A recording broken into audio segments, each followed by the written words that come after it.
So let's address this further that Bart Ehrman, unfortunately, on this subject is wrong, right? There are many other scholars, historians that say, nope, there is no evidence of the crucifixion of Jesus. So as you see here, I have a number of listed articles, authors, and the reference, so you can check them out.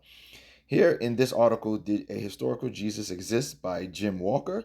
He says, there occurs no contemporary Roman record that shows Pontius Pilate executing a man named Jesus. Contemporary, meaning from the time period. Tacitus, Josephus, all these people that you guys like to mention, they're not contemporaries. These people lived decades after the events of Jesus. So there's no actual Roman records from the time period that shows that Pontius Pilate actually killed Jesus. In the book The Jesus Mysteries, page 133 by Timothy Freckie and Peter Gandy, we read, Jesus is said to have been crucified by the Romans, and they were renowned for keeping careful records of all activities, especially their legal proceedings.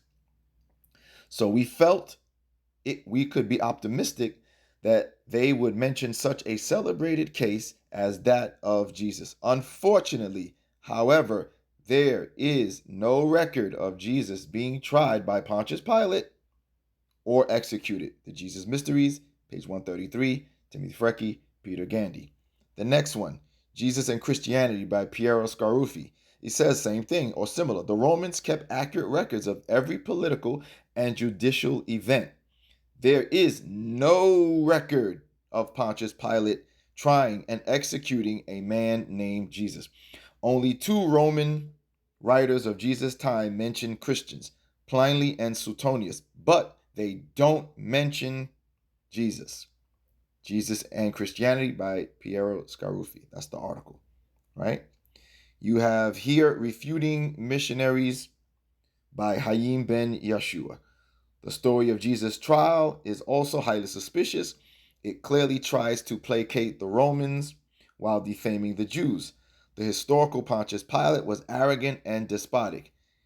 He hated the Jews and never delegated any authority to them. This was in reference to whether the Jews could have persuaded Pilate to say Jesus was innocent, but somehow still kill him.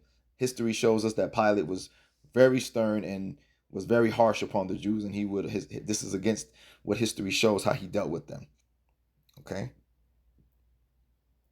The last one here is by S.G.F. Brandon, The Trial of Jesus of Nazareth. He says the account of Jesus' trial, which presents Pilate as believing in Jesus' innocence, but forced into pronouncing him guilty by the Jewish leadership, is both illogical and without factual basis. So you have, as you see, a number of other people who saying on this subject, Bart Ehrman is completely wrong.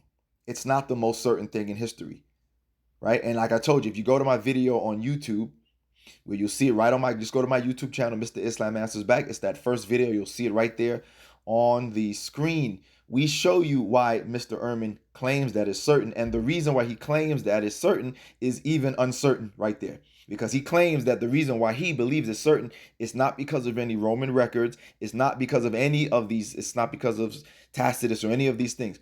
He thinks it's true because he claims that it was because the charge that Jesus was king of the Jews. Go read his website and you'll see, and go look at the video where we show you what he says from his website. The problem with this is that this is based upon the Bible, which he himself says is unreliable, right? I told you he contradicts himself. And the claim of Jesus being king of the Jews, according to the Bible, that he was his the only place where you get this from, says that Pilate said Jesus was innocent. So in other words, Pilate said Jesus was innocent of this charge of king of the Jews. So then why would Bart Ehrman think that they actually killed Jesus because of claiming to be king of the Jews, when he admits that the Bible shows that Pilate said Jesus was innocent of claiming to be king of the Jews, and he never claimed to be king of the Jews anyway. But yet he claims that's why he thinks it's true.